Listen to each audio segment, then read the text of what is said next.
ओम नमो भगवते वासुदेवाय। ओम नमो भगवते वासुदेवाय। ओम नमो भगवते वासुदेवाय। श्रीमद् भगवद गीता यथारूप अध्याय 16 दैवी तथा आसुरी स्वभाव श्लोक क्रमांक 23। यह शास्त्र विधि उत्सृज्य वर्तते कामकारतः न स सिद्धिमवाप्नोति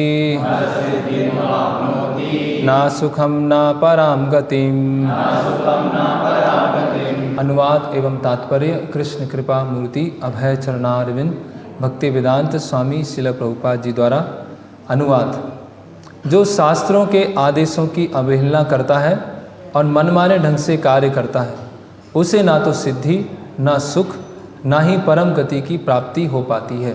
तात्पर्य, जैसा कि पहले कहा जा चुका है कि मानव समाज के विभिन्न आश्रमों तथा वर्णों के लिए शास्त्र विधि दी गई है। प्रत्येक व्यक्ति को इन विधि विधानों का पालन करना होता है। यदि कोई इनका पालन न करके काम, क्रोध और लोभवश स्वेच्छा से कार्य करता है तो उसे जीवन में कभी सिद्धि प्राप्ति नहीं हो सकती। दूसरे शब्दों में, भले ही मनुष्य ये सारी बातें सिद्धांत के रूप में जानता रहे, लेकिन यदि वह इन्हें अपने जीवन में नहीं उतार पाता तो वह अधम माना जाता है। मनुष्य योनि में जीव से आशा की जाती है कि वह बुद्धिमान बने और सर्वोच्च पद तक जीवन को ले जाने वाले विधानों का पालन करे, किंतु यदि वह इसका पालन नहीं करता तो उसका अधःपतन हो जाता है। लेकिन फिर भी जो विधि विधानों तथा नैतिक सिद्धांतों का पालन करता है किंतु अंततोगत्वा परमेश्वर को समझ नहीं पाता, उसका सारा ज्ञान व्यर्थ जाता है। और यदि वह ईश्वर के अस्तित्व को मान भी ले, किंतु यदि वह भगवान की सेवा नहीं करता तो भी उसके प्रयास निष्फल हो जाते हैं। अतएव मनुष्य को चाहिए कि अपने आप को कृष्ण भावनामृत तथा भक्ति के पद तक ऊपर ले जाए, तभी वह परम सिद्धावस्था को प्राप्त कर सकता है, अन्यथा नहीं। कामकारता शब्द अत्यंत सार्थक है। जो व्यक्ति जानबूझकर नियमों का अतिक्रमण करता है वह काम के वश में होकर कर्म करता है। वह जानता है कि ऐसा करना मना है, लेकिन फिर भी वह ऐसा करता है। इसी को स्वेच्छाचार कहते हैं। यह जानते हुए भी कि अमुक काम करना चाहिए, फिर भी वह उसे नहीं करता, इसीलिए उसे स्वेच्छाचारी कहा जाता है। ऐसे व्यक्ति अवश्य ही श्री भगवान द्वारा दंडित होते हैं। ऐसे व्यक्तियों को मनुष्य जीवन की सिद्धि प्राप्त नहीं हो पाती। मनुष्य जीवन तो अपने आप को शुद्ध बनाने के लिए है, किंतु जो व्यक्ति विधि विधानों का पालन नहीं करता वह अपने को ना तो शुद्ध बना सकता है, ना ही वास्तविक सुख प्राप्त कर सकता है। रामाय रामभद्राय रामचंद्राय वेदसे रघुनाथाय नाथाय सीताय पते नमः। हरे कृष्ण। तो कुछ दिनों के पश्चात श्री रामचंद्र विजयोत्सव आने वाला है। हर साल इसको मनाया जाता है कि किस तरह से इस संसार में जो सबसे बड़ी बुराई है कि भगवान से स्वतंत्र होकर हम भोग करने का प्रयास करते हैं। और भगवान राम रावण को मारते हैं। प्रभुपाद जी कहते हैं कि पहले के समय में रावण कुछ थे, एक रावण था, लेकिन कलयुग में अभी बहुत सारे रावण हैं हमारे हृदय में। तो ये जो रामलीला है, भगवान रामचंद्र के बारे में सुनना, उनके बारे में पढ़ना, दूसरों को बताना बहुत ही मधुर है। और ये हमने कई बार सुना भी है, कई बार पढ़ा भी है। और हम देखें कि आधुनिक जो मूवीज़ बनती हैं उसकी स्टोरी लाइन जो है और रामायण में जो पूरी कथा चल रही है उसमें अगर ऊपरी तौर से कोई देखे तो उसको अंतर नहीं दिखाई देगा, है ना। मूवीज़ में क्या होता है, एक एक्टर होता है, एक एक्ट्रेस होती है, एक विलेन होता है। जो विलेन है ना, वो एक्ट्रेस को ले जाता है, फिर फाइटिंग होती है और एक्ट्रेस को वापस लेके आ जाते हैं, है ना। रामायण में भी कुछ इसी तरह से सेम स्टोरी लाइन जैसा दिख रहा है, लेकिन आधारभूत अंतर क्या है कि जो आधुनिक जो मॉडर्न मूवीज़ हैं उसमें हीरो, हीरोइन और विलेन, तीनों विलेन होते हैं, है ना। तीनों में अंतर नहीं। विलेन का मतलब क्या है ना। यहाँ पर दैवी और आसुरी स्वभाव की बात हो रही है। आसुरी स्वभाव मतलब जो भगवान से स्वतंत्र होकर भोग करने का प्रयास करता है। तो जो मॉडर्न मूवीज़ होती हैं उसमें भी जो हीरो हीरोइन है वो भी एंजॉय करना चाहते हैं, भोग करना चाहते हैं, भगवान को भुलाकर थोड़ा सा नैतिक तरीके से, थोड़ा सा साफ सुथरे तरीके से। लेकिन जो विलेन होता है वो एकदम, है ना, शोर शराबा हिंसा करके इस तरह से एंजॉय करना चाहता है। बाकी होते तीनों विलेन, है ना। तो बहुत सारे आधुनिक जो लेखक हैं या कई लोग मूवीज़ बनाते हैं या वेब सीरीज़ बनाते हैं, रामायण के पात्रों को लेते हैं और उसमें रामायण के ऊपर ही उसका चित्रण होता है, लेकिन उसका जो अर्थ है उसका अर्थ का अनर्थ कर देते हैं, है ना। ऐसे कई मॉडर्न राइटर्स हुए हैं जिन्होंने रामायण के ऊपर लिखा है और उसमें बताया है कि रामायण हम लिख रहे हैं किसकी दृष्टिकोण से, सीता देवी की दृष्टिकोण से, है ना। एक फेमिनिज्म की दृष्टिकोण से इस रामायण को लिखा जा रहा है कि कैसे उस समय की जो स्त्रियां होती थी वो भी एडमिनिस्ट्रेशन संभालती थी, है ना, वो भी मार्शल आर्ट्स उनको आते थे, है ना। तो ऐसे लोग अपने मन गढ़ंत तरीके से रामायण को प्रस्तुत करते हैं और उनका जो मुख्य उद्देश्य होता है वो होता है पैसा कमाना, है ना, वो अपनी जेबों को गर्म करना। अभी वो जो व्यक्ति है या जो नॉवेल लिखने वाला है वो कोई दूसरी भी काल्पनिक स्टोरी लिख सकता है, किसी काल्पनिक चरित्र को लेकर एक काल्पनिक स्टोरी लिख सकता है या काल्पनिक चरित्र को लेकर कोई मूवी बना सकता है, लेकिन वो रामायण को ही लेते हैं, महाभारत को ही लेते हैं और उसमें क्या करते हैं, अपने मीनिंग को उसमें मिक्स कर देते हैं, उसको ट्विस्ट कर देते हैं। क्यों? क्योंकि लोगों की श्रद्धा है रामायण के ऊपर, भगवान रामचंद्र के ऊपर, लोगों की श्रद्धा है भगवान कृष्ण के ऊपर, पांडवों के ऊपर, तो वही उसी को दर्शाएंगे लेकिन पूरी गलत तरीके से, है ना। इसको बोलते हैं शास्त्रों को मिसयूज करना। तो यहाँ जो आज का श्लोक है, यहाँ शास्त्र विधिम उत्सृज्य वर्तते कामकारता, जो शास्त्रों की विधियों को छोड़कर अपने मनमाने ढंग से कार्य करता है ना। शास्त्र विधि केवल शास्त्र नहीं, शास्त्रों को एक प्रमाणिक गुरु के द्वारा सीखना, तब वो शास्त्र कंप्लीट होते हैं। तो वो शास्त्रों को उठाते हैं और बहुत इंटरेस्टिंग स्टोरी लगती है ना। तो ऐसी बहुत सारी वेब सीरीज़ आती हैं, बहुत सारी मूवीज़ आती हैं और उसके जब रिव्यूज़ आते हैं तो लोग बोलते हैं कि रामायण का हमें एक अलग ही तरीके से सीखने को मिली, है ना। रामायण का एक अलग एंगल देखने को मिला हमें। ऐसा तो हम सोच ही नहीं सकते थे कि ऐसे भी रामायण हो सकती है, लेकिन वो काल्पनिक है ना।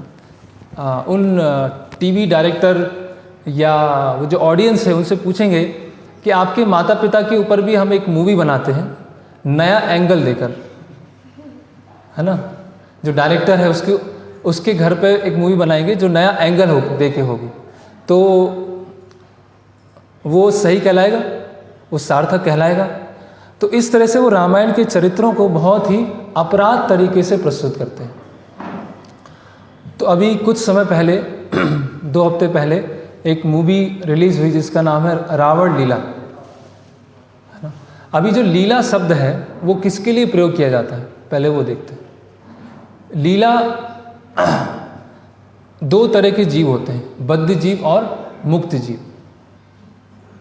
और बद्ध जीव और मुक्त जीव के जो कंट्रोलर है वो भगवान कृष्ण, विष्णु या भगवान राम है। तो हम इस भौतिक जगत में जो बद्ध जीव हैं, जो काम, क्रोध, लोभ के बस आकर अपने कार्य करते हैं, उसको क्या कहा जाता है, कर्म बंधन। Cycle of birth and death, जन्म मृत्यु का चक्र, है ना। अपने आत्मा का जो वास्तविक स्वभाव है कि भगवान कृष्ण की सेवा करना, जीवेर स्वरूप होए कृष्ण नित्यदास, उसको भूलकर जब अपने मनमाने तरीके से कार्य करते हैं तो वो बन जाता है कर्म बंधन।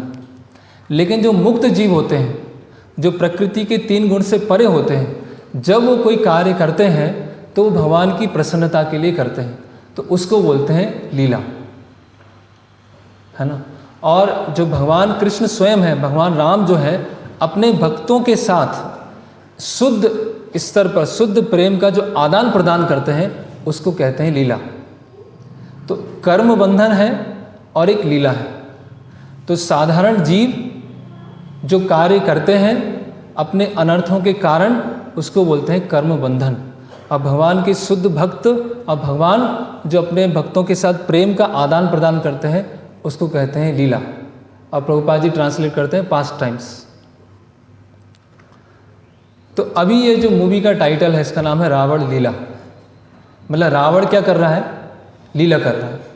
ये अपने आप में क्या है? बहुत ऑफेंसिव, बहुत अपराधजनक, है ना। रावण क्या है?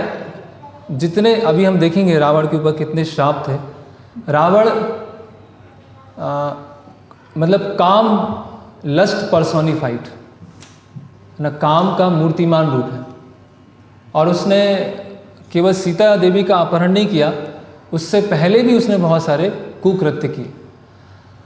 तो उस मूवी में दिखाया गया है कि कोई एक रामलीला वो है, मंच है, वो किसी गांव में आता है और वहाँ पर रामलीला की तैयारी होती है। अभी भी रामलीला होती है, अयोध्या है, चित्रकूट है।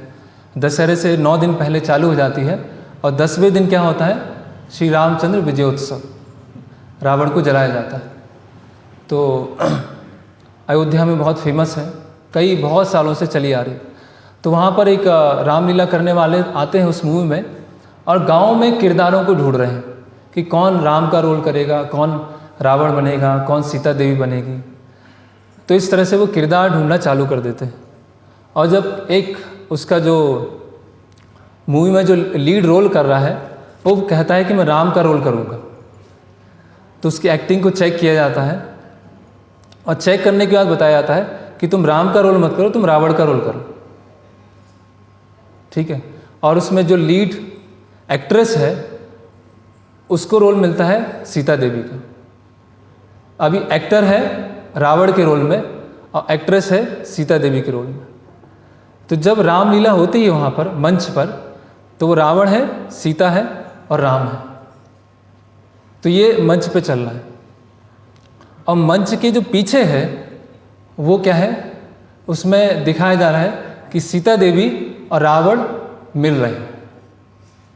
तो उनको अगर कोई लव स्टोरी या कुछ दिखाना है तो अपने खुद का एक खुद के पात्र बना सकते हैं, खुद की एक उपन्यास बना सकते हैं। रामायण को लेकर उससे छेड़खानी करने की क्या आवश्यकता है? तो उसमें दिखा रहे हैं, अब उसका नाम चेंज हो गया, इसका नाम कर दिया है भवई, है ना, कि मंच के पीछे जो किरदार में है, रावण और सीता के किरदार हैं, उनके पीछे उनका कुछ अफेयर चल रहा है। और मंच पे क्या है? वो राम, लक्ष्मण, सीता और रावण के रोल निभा रहे हैं। तो पूरे गांव वाले, सारे पॉलिटिशियन आ गए कि रावण और सीता का विवाह नहीं हो सकता। ऐसा पूरा उस मूवी में दिखाया गया, जिससे लोगों का थोड़ा सा एक्साइटमेंट बढ़े, है ना, कि रामायण पर हमने एक नए तरीके से हमने प्रस्तुत किया है। और ऐसे लोग देखते हैं, है ना, वो हिट हो जाती हैं, ब्लॉकबस्टर हो जाती है। पैसा देकर क्या देखने जा रहे हैं? जिसमें जो हमारे सबसे पूजनीय हैं सीताराम हैं, उनके बारे में बहुत ही अपराधजनक डायलॉग्स हैं और अपराधजनक तरीके से उनको दिखाया गया है। वो उसी कॉस्ट्यूम में है, रावण राम सीता के कॉस्ट्यूम में है, और मंच के पीछे कुछ और चल रहा है और मंच के ऊपर और कुछ चल रहा है, और उसका नाम दे दिया है रावण लीला। तो ऐसी स्थिति हो गई है ना, कि लोग शास्त्रों को पढ़ने में तो रुचि रखते नहीं हैं, और कोई मिर्च मसाला थोड़ा सा डाल के प्रस्तुत करता है तो उसको देखने में बहुत रुचि आती है। अल्टीमेटली तो लक्ष्य क्या है? इंटरटेनमेंट चाहिए थोड़ा सा, है ना। बहुत स्ट्रेसफुल लाइफ है, बहुत टेंशन वाली लाइफ है, और हम तो राम या कृष्ण ये कोई हुए हैं, हम तो मानते नहीं हैं, हम तो मॉडर्न स्कूल में पढ़ के आए हैं, मॉडर्न साइंस पढ़ के आए हैं, कोई कैसा ही बोल दे हमें फ़र्क नहीं पड़ेगा। कुछ साल पहले किसी ने मोहम्मद पैगंबर के ऊपर कुछ कार्टून बनाया था, और जिसने कार्टून बनाया था वो व्यक्ति, उसका पूरा स्टाफ और उसका स्टूडियो पूरा उड़ा दिया गया, पूरा ख़त्म कर दिया गया रातों रात। क्या किया, बस छोटा सा स्केच कार्टून बना दिया।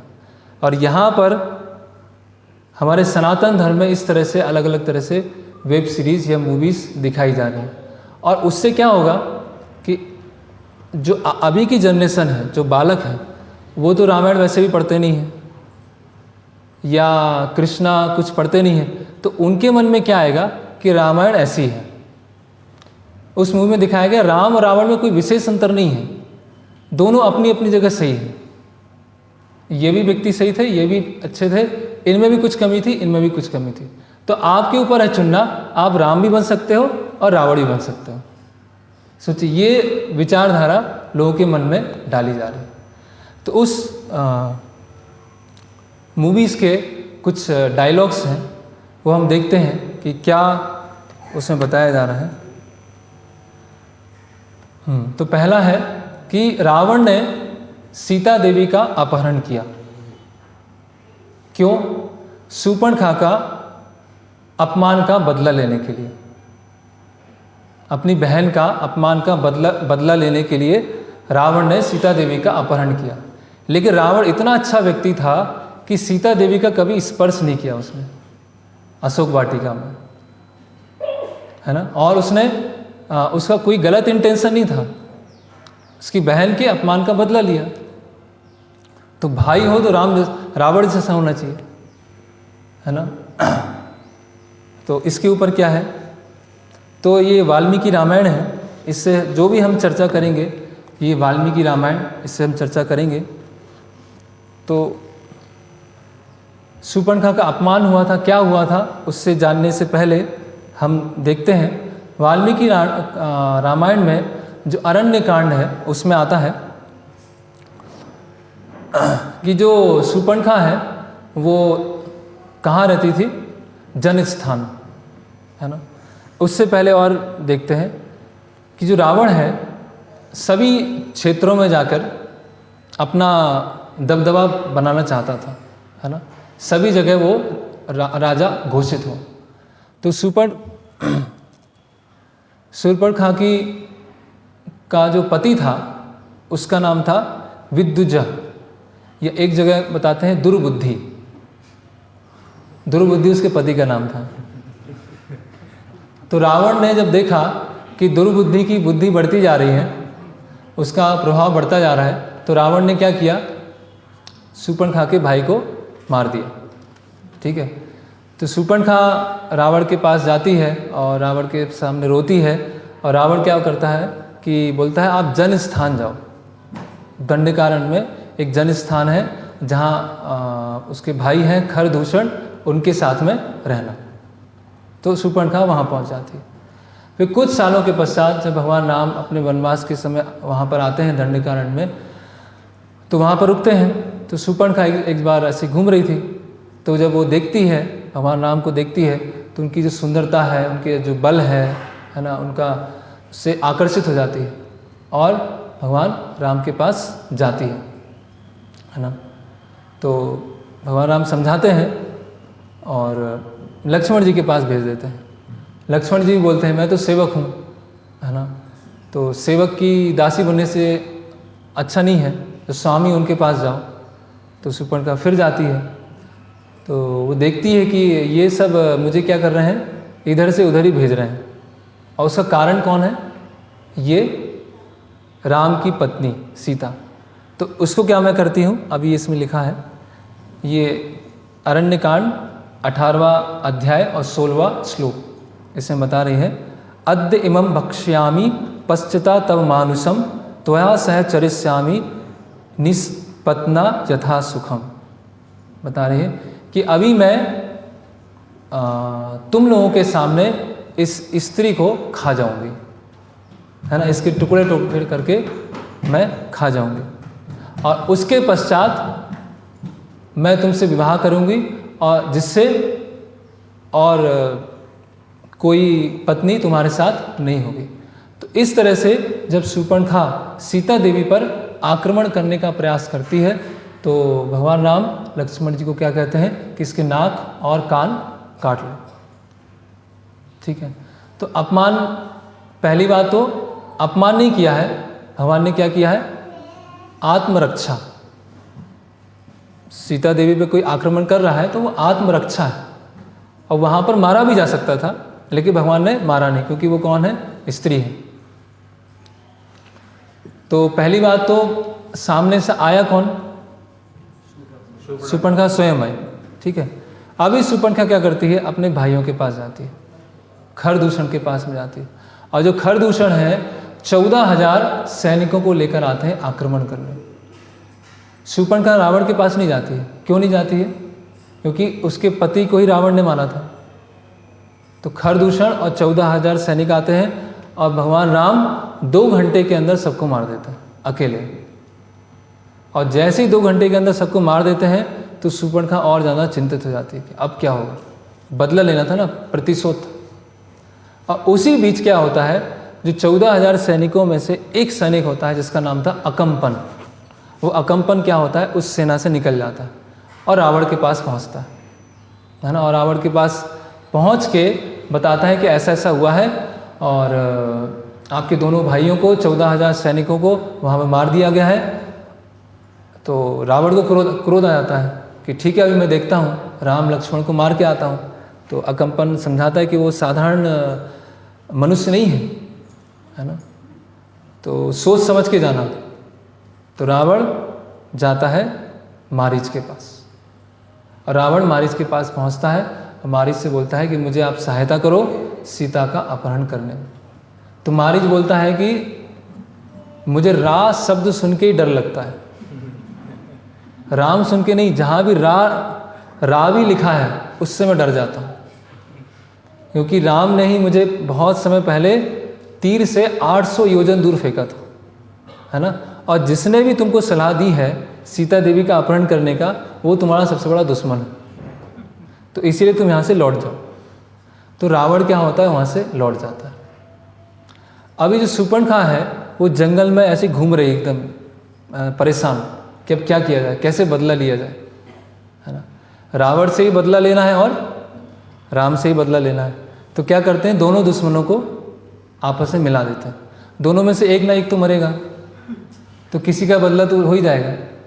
ठीक है, तो शूर्पणखा जाती है रावण के दरबार में, और वहाँ बताती कि सारा ये सब हुआ है, और रावण को उनके मंत्रियों के सामने खरी खोटी सुनाना चालू कर देती है कि तुम कैसे राजा हो, है ना, तुम नाम मात्र के राजा हो, नपुंसक, ऐसे अलग अलग तरीके से शूर्पणखा बोलना चालू करती।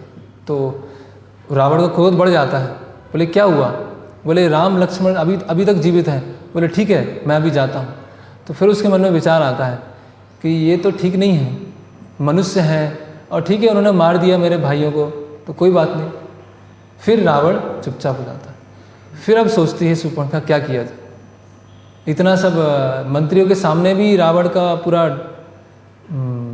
डांट दिया, तो भी रावण हिल नहीं रहा है। तो अब क्या शूर्पणखा करती है कि सीता देवी की सुंदरता को बताना चालू करती है, और क्या बोलती है कि मैं तो वहाँ पर गई थी राम की पत्नी को लाने आपके लिए, लेकिन उन्होंने मेरे साथ क्या कर दिया। तो उनकी जो राम की जो पत्नी है वो बहुत सुंदर है, और केवल वो आपके लिए है, लेकिन वो वनवासियों के साथ घूम रही है, और मैं वहाँ पे गई थी उसको लाने के लिए। तो देखो मेरे साथ ऐसा हो गया। तो रावण, जैसे ही इसमें काफ़ी विस्तार से दिया है कि जैसे ही रावण जब सीता देवी की सुंदरता के बारे में सुनता है, तो वैसे ही उसके जो काम है वो और ज़्यादा तीव्र हो जाता है। और अपमान का बदला लेने के लिए नहीं जाता रावण, किस लिए जाता है, अपनी काम को पूरा करने के लिए सीता देवी का अपहरण करने जाता है।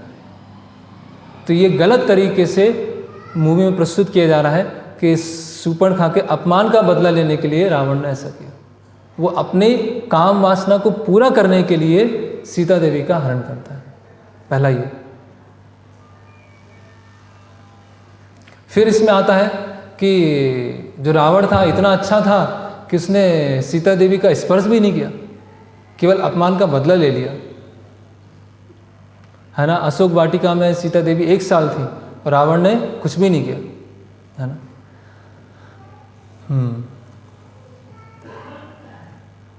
ओके, फिर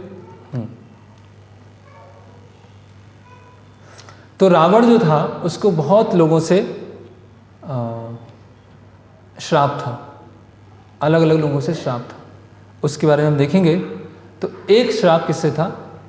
वेदवती, है ना। जो वेदवती हैं उनके साथ भी रावण ने बलपूर्वक भोग करने का प्रयास किया था। तो वेदवती ने श्राप दिया था कि अगर अगली बार किसी स्त्री के साथ ऐसा किया तो वो ही तुम्हारी मृत्यु का कारण बनेगी। तो रावण को ये पता था कि ये श्राप है, इसीलिए जब सीता देवी को वहाँ पर अशोक वाटिका में रखा गया तो वो डराता था, धमकाता था, धमकियाँ देता था, प्रलोभन देता था, हर तरह से प्रयास करता था, लेकिन बलपूर्वक प्रयास नहीं कर सकता था। क्यों? क्योंकि उसे श्राप था। तो ऐसा नहीं कि रावण बहुत शरीफ था इसीलिए स्पर्श नहीं किया, वो शरीफ नहीं था, वो, है ना, सबसे बड़ा राक्षस था वो, है ना, जिसको अलग अलग लोगों के श्राप मिले थे। तो इसमें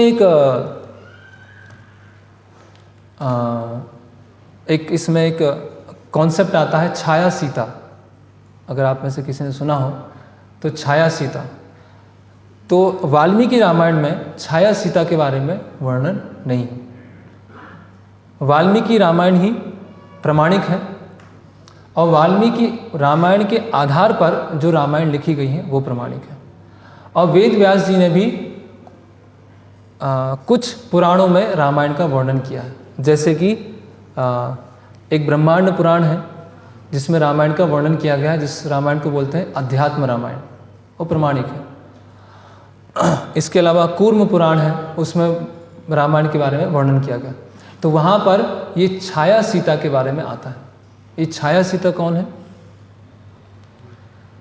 ऐसा बताया जाता है कि सीता देवी का अपहरण होने से पहले भगवान राम ने सीता देवी को अग्निदेव के संरक्षण में रख दिया था। और जो छाया सीता है, जिनका नाम क्या है?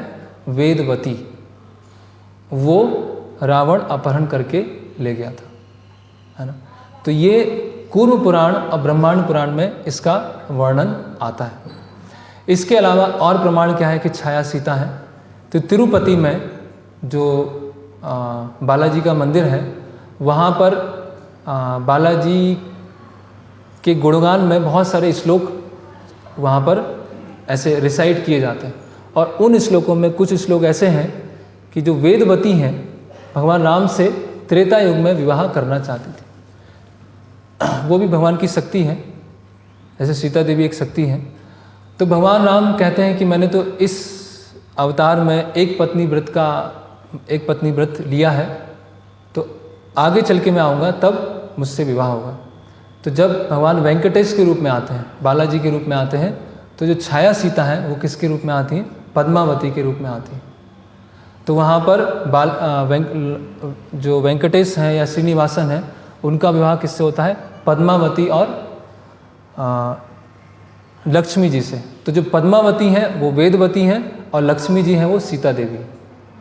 तो बालाजी का विवाह सीता देवी से और वेदवती दोनों से होता है, और दोनों उनके वक्ष स्थल पर निवास करती हैं। तो ये पूरा वर्णन कहाँ आता है? जब तिरुपति बालाजी में श्लोकों का रिसाइटेशन होता है तो उसमें पूरी घटना आती है कि त्रेता युग में ऐसा हुआ, फिर बालाजी आते हैं, उनका विवाह ऐसे, है ना। तो कहने का मतलब क्या है कि रावण ने सीता देवी का स्पर्श क्यों नहीं किया अशोक वाटिका में? क्योंकि उसको श्राप, उसको स्मरण था, ठीक है। तो वो कोई शरीफ व्यक्ति नहीं है। ओके, फिर उस मूवी में दिखाया गया है, उसमें दो किरदार बैठे हुए हैं। रावण ड्रेसिंग रूम में बैठा हुआ है और जो राम का किरदार निभाया है वो ड्रेसिंग रूम में बैठे हुए हैं। रावण बोलते हैं कि हमारी बहन का अपमान हुआ, हमारे भाई और पुत्र शहीद हो गए, हमारी लंका जल गई और गुणगान आपका होता है ना, कि बहन का अपमान हमारा हुआ, हमारे भाई और पुत्र हमारे शहीद हो गए, लंका हमारी पूरी जल गई और गुणगान लोग आपका करते हैं। तो वो जो राम का किरदार निभा रहे हैं वो बोलते हैं क्योंकि हम भगवान हैं, है ना। तो ये इस तरह से किस तरह लोगों के मन में कैसे दिखाया जा रहा है कि भगवान कुछ भी करें, भगवान में अंधविश्वास लेके चलना है, क्योंकि भगवान है तो उनका गुणगान होगा। बाकी सामने वाला व्यक्ति कितना भी अच्छा हो, कितना भी उसने त्याग किया हो, वो खराब कहलाएगा क्योंकि भगवान के विरुद्ध खड़ा है। ऐसा उस मूवी में दिखाया जा रहा है। तो एक एक करके हम देखते हैं। तो रावण की बहन का अपमान हुआ, ये तो हमने देख लिया, ठीक है। भाई और पुत्र शहीद हुए, तो शहीद हुए, कोई तालिबान की साइड मारा जाएगा तो क्या कहेंगे उसे, वो शहीद होके आया हो। कोई टेररिस्ट है, टेररिस्ट को मार दिए, तो टेररिस्ट के जो लोग होंगे, टेररिस्ट की जो कम्युनिटी होगी, वो क्या बोलेगी टेररिस्ट को कि ये शहीद होके आ गए। लेकिन है कौन वो? टेररिस्ट है। तो उसी तरह से जो रावण और पूरी कंपनी है, उसमें से कुछ लोग मारे गए, अधिकतर लोग मारे गए, पुत्र और भाई सब मारे गए। तो वो कोई शहीद नहीं हुए, वो रावण की जो लस्ट है, काम वासना है, और उसको पूरा करने के लिए वो सहयोग दे रहे थे और इसीलिए वो मारे गए, है ना। और जय जयकार राम की होती है। तो इससे इसमें समझाया जा रहा है कि क्षत्रियों को जब भी कोई चैलेंज करता है तो वो उसको स्वीकार करते हैं, सामने से कभी वार नहीं करते हैं, सामने से कभी अधर्म के पक्ष में नहीं जाएंगे। लेकिन जब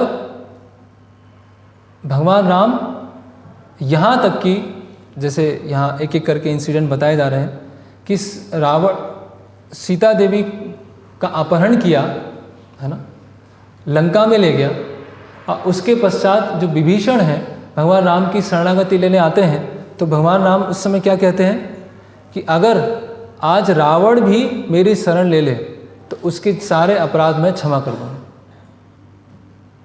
है ना, कि रावण भी अभी आ जाए तो उसके सारे अपराधों को मैं क्षमा कर दूँगा।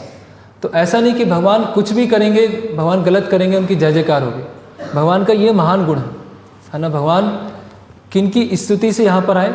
ब्रह्मा जी और देवगण सारे जाते हैं और भगवान से प्रार्थना करते हैं कि रावण जो है यहाँ पर है, बहुत आतंक मचाया हुआ है, आप आइए।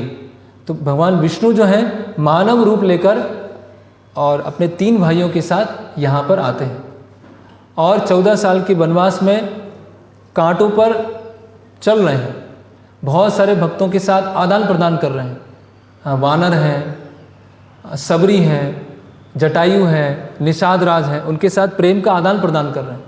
तो भगवान ऐसा नहीं कि भगवान कुछ भी करें और भगवान की जय जयकार होगी, है ना। और यहाँ तक भी आता है कि जब रावण का वध हो जाता है ना, सीता देवी वापस आ जाती है, तो उसके पश्चात ब्रह्मा जी आते हैं। ये युद्ध कांड में 117वां अध्याय है, जिसमें ब्रह्मा जी की स्तुति आती है।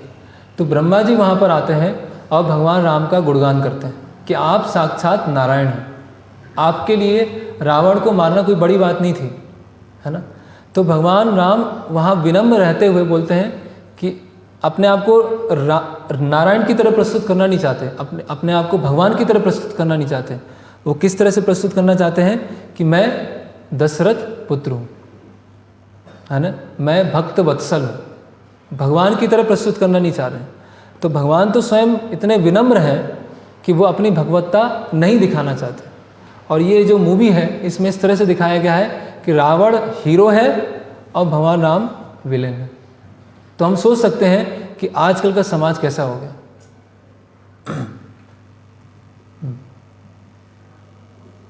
फिर इसमें आता है रावण असुर है, तो क्या उसे प्रेम करने का अधिकार भी नहीं है? क्या इसमें भी असमानता, जातिवाद का जहर घुला हुआ है?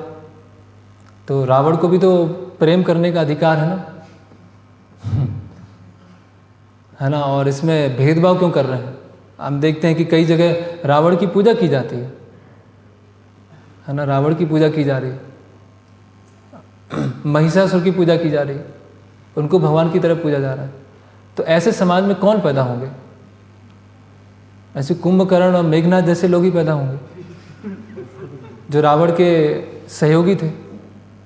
तो यस, ओके, यहाँ हम देखते हैं कि रावण का पिता का नाम क्या था? विश्रवा। पुलत्स ऋषि के पिता विश्रवा, और विश्रवा के पुत्र विभीषण, कुंभकर्ण और रावण। और माता कौन थी? कैकसी। तो वो ब्राह्मण, वो राक्षसी थी और ये ब्राह्मण थे, है ना? तो जो वैदिक संस्कृति में या शास्त्रों में ब्राह्मण कौन कहलाएगा? जो स्वभाव से ब्राह्मण होगा। जन्म से जो है वो ब्राह्मण नहीं कहलाएगा। इसलिए भगवत गीता में बताया गया है चातुर्वर्ण मया सिस्टम गुण कर्म विभाग सा। तो ब्राह्मण कुल में आया रावण, लेकिन उसके कार्य कैसे थे? बहुत ही गिरे हुए, बहुत ही आसुरी, है ना? तो उसको यस प्रेम करने का अधिकार है, लेकिन उसने प्रेम नहीं, उसने काम वासना को पूरा करने का प्रयास किया, है ना? कुबेर की जो पत्नी थी रंभा, है ना, उनके साथ कुकृत्य किया। और बहुत सारी अलग अलग देवताओं की जो पत्नियां थी उनका अपहरण करके अपनी लंका में लेके आया था। और कई लोगों से रावण को श्राप था। तो इसको क्या प्रेम कहेंगे? और रावण को पता है कि सीता देवी जो है भगवान राम की पत्नी है। तो विद्वान व्यक्ति कौन होता है? जो दूसरे की पत्नी को माँ के समान देखे, उसको बोलते हैं विद्वान, या उसको बोलते हैं ब्राह्मण। तो अभी वो ब्राह्मण है अगर रावण, तो ऐसे काम क्यों करेगा? इसका मतलब ब्राह्मण नहीं है ना, वो असुर है। तो यहाँ प्रभुपाद जी लिख रहे हैं मातृवत परदारेषु, कि दूसरे की पत्नी को माँ के समान समझना। और रावण ने ऐसा कार्य किया तो ब्राह्मण है नहीं। और यहाँ तक कि हाँ, फिर अगर प्रेमी करना था तो सीता देवी को टॉर्चर करना, वहाँ धमकियाँ देना, और मतलब वहाँ ऐसी स्थिति आ गई थी, यहाँ बताया जा रहा है सुंदरकांड में, कि सीता देवी एक समय ऐसा आया कि अपने बालों को ऐसे बांध के आत्महत्या करने का प्रयास कर रहे थे। लेकिन उसी समय हनुमान जी आते हैं और राम नाम बोलना प्रारंभ करते हैं और उनको शुभ संकेत मिलना प्रारंभ हो जाते हैं। तो वो कोई रावण प्रेम करना नहीं चाहता था, है ना। और भी बहुत सारी, ब्रह्मा जी का श्राप था, नल कुबेर का श्राप था, पार्वती जी उनका श्राप था। तो फिर लोग बोलते हैं हमने माना कि रावण दुष्ट, कामी, क्रोधी, असुर व्यक्ति था, लेकिन वह महाज्ञानी, शिव का परम भक्त, महान तपस्वी, वेदों का ज्ञाता और पंडित भी तो था। रावण के अंदर बुराइयां थी परंतु बहुत सारी अच्छाइयां भी तो थी, है ना। महान ज्ञानी, एक बहुत पहले सीरियल बना था, है ना, ज्ञान किसी ने नहीं देखा, अभिमान सब देख रहे हैं। इतना बड़ा ज्ञानी था रावण, वेदों का ज्ञाता था। ठीक है, उससे थोड़ी गलती होगी, तो ये देखते हैं कैसे वो ज्ञानी था। तो ब्राह्मण था या तपस्वी था या साधु था, वो तो था ही नहीं। साधु की डेफिनेशन भागवत में बताई गई है, तितिक्षवा कारुणिका सुहृदय सर्वदेहिनाम अजात शत्रुवा शांता साधवा साधु भूषणा। साधु व्यक्ति कौन होता है? तितिक्षवा, जिसमें टॉलरेंस का गुण होता है, सहनशीलता का गुण होता है। कारुणिका, दूसरों पर करुणा। सुहृदम सर्वदेहिनाम, सबके प्रति मैत्री भाव। अजात शत्रुवा, उसका कोई शत्रु नहीं होता। शांता साधवा साधु भूषणा, ये साधु का क्या होते हैं? आभूषण होते हैं, है ना। तो रावण में ये एक भी चीज़ नहीं थी, है ना। रावण ने अपने जो परिवार वाले हैं, अपने जो मित्र हैं और अन्य देवी देवता हैं, उससे संबंधित लोग हैं, उनको भी मारने में क्या हुआ, उसको थोड़ी सी भी क्या हुई, लज्जा नहीं आई, है ना। और यहाँ बताया जा रहा है कि अपने आप का अहंकार, है ना, कि मेरे डर से हवा बहती है, मेरे डर से अग्नि जलती है, अगर मैं अपनी बाहों को उठा लूँ तो सूर्य उगना बंद हो जाएंगे। तो ये अभिमान है ना। एक साधु व्यक्ति अभिमानी नहीं होगा। और इसके अलावा उसने बहुत सारे पुरुषों को, बहुत सारे बच्चों को मारा, है ना, और बहुत सारी स्त्रियों के साथ कुकृत्य किया, है ना। तो ये एक ब्राह्मण के और साधु के लक्षण नहीं है, वो कोई ज्ञानी के लक्षण नहीं है। ज्ञानी व्यक्ति ऐसा नहीं करेगा। और भगवद गीता में बताया गया है, कौन वेदों को जानता है? अगर रावण वेदों को जानता होगा तो वेदों में क्या लिखा है? वेदस्य सर्वेर अहम एव वेद्यो, वेदों के द्वारा मैं जानने योग्य हूँ। तो जब वो भगवान राम को ही नहीं पहचान पाया तो क्या वेदों को जानता है? प्रभुपाद जी बोलते हैं कि जैसे शहद की बोतल है और कोई शहद की बोतल को बाहर से चाट रहा है, चाटता जा रहा है, चाटता जा रहा है, चाटता जा रहा है, और बोला शहद तो बहुत मीठा है। उसने ढक्कन खोले ही नहीं है, शहद दिया नहीं है, तो वो शहद का स्वाद कैसे चखेगा? तो उसी तरह से जो भगवान की सत्ता को स्वीकार नहीं करते हैं, भगवान के आदेश के अनुसार नहीं चलते हैं, वो शास्त्रों को कितना भी पढ़ लें या वेदों को कितना भी पढ़ लें, उनके लिए शास्त्र क्या है? बस ऊपरी एक वो रह जाएगा। तो ऐसे बहुत सारे लोग हैं जो शास्त्रों को जानते हैं, बहुत सारे श्लोक जानते हैं, लेकिन भगवान के स्वामित्व को और एक स्वीकार नहीं करते हैं। तो रावण वेदों का भी क्या था? रियल सेंस में नहीं था। फिर शिव भक्त था, महान शिव भक्त था, है ना, तो वो भी नहीं था। कैसे नहीं था? एक बार पुष्पक विमान से जा रहा था वो, और कैलाश पर्वत के पास पहुंचता है, और कैलाश पर्वत पे वो उतर जाता है। तो वहाँ पर जो नंदी होते हैं वो बताते हैं कि ये जो जगह है शिव जी की है। तो रावण जो होता है ऐसी उपहास में बोलता है, ये शिव कौन है, मुझे नहीं जानते। और नंदी का जो चेहरा था उसको देखकर हंसने लगता है, उपहास करने लगता है। तो नंदी श्राप देते हैं कि तुम जो मुझे देख के हंस रहे हो, लेकिन तुम्हारे पूरे वंश का नाश कौन करेंगे? वानर और रीछ, भालू, ये सब मिलके तुम्हारे वंश का नष्ट करेंगे। तो अगर जो नंदी है शिव भक्त हैं, नंदी तो शिव भक्त हैं, तो एक शिव भक्त दूसरे शिव भक्त का अपमान कैसे कर सकता? शिव जो रावण है वो नंदी का अपमान कैसे कर सकता है ना। तो फिर वो क्या करता है? अपने अहंकार में आकर कैलाश पर्वत को उठाना चालू कर देता है ना। और जैसे ही कैलाश पर्वत को उठाता है तो थोड़े समय के बाद क्या होता है? वो कांपने लगता है, और उसकी जो भुजाएं होती हैं वो कैलाश पर्वत के नीचे दब जाती है, और फिर जोर से चिल्लाने लगता है। जब जोर से चिल्लाता है तो उसकी वजह से जो पूरा संसार था वो कांपने लगता है, और तब शिव जी उसको नाम देते हैं रावण, है ना, जिसके रोने से संसार कांपता है। और फिर वो शिव जी के लिए वेदों की स्तुति करता है, साम वेद से 1000 साल तक। तब शिव जी आते हैं, फिर वो कैलाश पर्वत को वहाँ से हटाया जाता है। तो कोई उस शिव भक्त नहीं था, है ना। और दूसरी बात क्या है? शिव जी स्वयं वैष्णव है, वैष्णवा नाम यथा शंभु। अगर वो जो रावण है शिव भक्त है तो भगवान राम से कैसे द्वेष करेगा, ऐसे कार्य कैसे करेगा? तो वो शिव भक्त भी नहीं था। वास्तव में शिव भक्त कौन है? जो शिव जी की पूजा करते हैं और इस तरह से कि शिव जी महान वैष्णव है ना। जो शिव जी अपने हाथ में वो लिए रहते हैं माला, भगवान राम नाम की माला करते हैं। ओके, फिर तो रावण ना तो शिव जी का परम भक्त था, ना कोई तपस्वी था, ना वेदों का ज्ञाता था।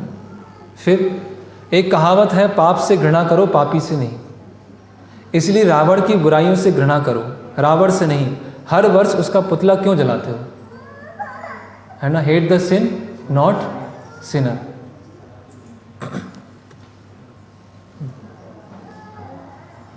तो यस, भगवान किसी से भी घृणा नहीं करते हैं, और भगवान के भक्त होते हैं वो भी किसी से घृणा नहीं करते हैं, किसी से द्वेष नहीं करते हैं, देखिए इसमें श्लोक आता है, ये युद्ध कांड है। युद्ध कांड का 18वां अध्याय है, 34वां श्लोक है। आन्यम इवम हरि श्रेष्ठा दत्तम अस अभयम मया। मैं सबको अभय दान प्रदान करने को तैयार हूँ। विभीषणो वा सुग्रीवा वधि वा रावणा स्वयं। क्या बोल रहे हैं भगवान राम? सुग्रीव जो वानरों में श्रेष्ठ है, जब वहाँ बात चले कि विभीषण को शरण दी जाए कि नहीं दी जाए, क्योंकि विभीषण तो क्या है, दूसरे पक्ष का, तो यहाँ आके कुछ भेद हमारे जानकर वापस चला जाएगा। तो भगवान राम क्या बोल रहे हैं? वानर से सुग्रीव, ये चाहे विभीषण हो या रावण हो, इससे मुझे कोई अंतर नहीं पड़ता। कोई भी मेरे पास शरण लेने आएगा तो उसको मैं अभय प्रदान करूँगा, ये भगवान बोलते हैं। तो भगवान राम का कोई घृणा नहीं है, कोई द्वेष नहीं है, ना कि भक्तों का है। तो ये सही है, hate the sin not the sinner, ठीक है। फिर इवन ये भी होता है कि विभीषण को शरणागति देते हैं भगवान और फिर लंका में पहुंच जाते हैं। लंका में पहुंचने के पश्चात फिर भगवान संदेशा भेजते हैं, किनके द्वारा? अंगद के द्वारा। तब भी बोलते हैं कि अभी भी समय है, अभी भी कुछ नहीं बिगड़ा है, अभी भी सारा युद्ध बंद हो सकता है। और रावण की तरफ से बहुत सारे योद्धा मारे जाते हैं, तो भी भगवान बोलते हैं अभी भी मैं रावण को छोड़ दूंगा। तो भगवान ने कभी रावण से घृणा नहीं किया, कभी भी रावण से द्वेष नहीं किया। और ये जो पुतला जलाया जाता है उसका वर्णन वाल्मीकि रामायण में नहीं है, लेकिन ये ट्रेडिशन है, जो इसलिए कि जो परम सत्य है, सत्य की विजय किसके ऊपर है? बुराइयों के ऊपर, है ना, जो द्वेष, एविल के ऊपर।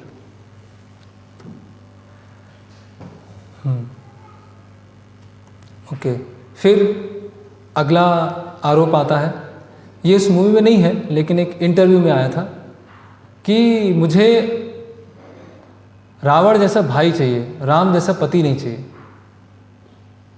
है ना।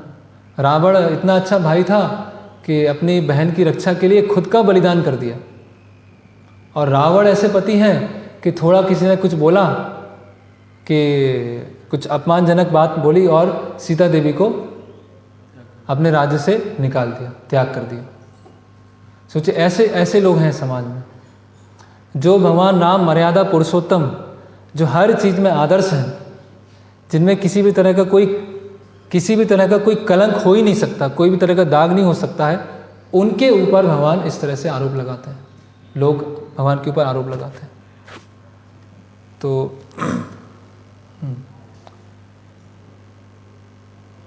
तो सबसे पहले हमने वो देख लिया कि रावण अपनी कोई बहन के लिए नहीं लड़ा, अपनी काम वासना को पूरा करने के लिए लड़ा।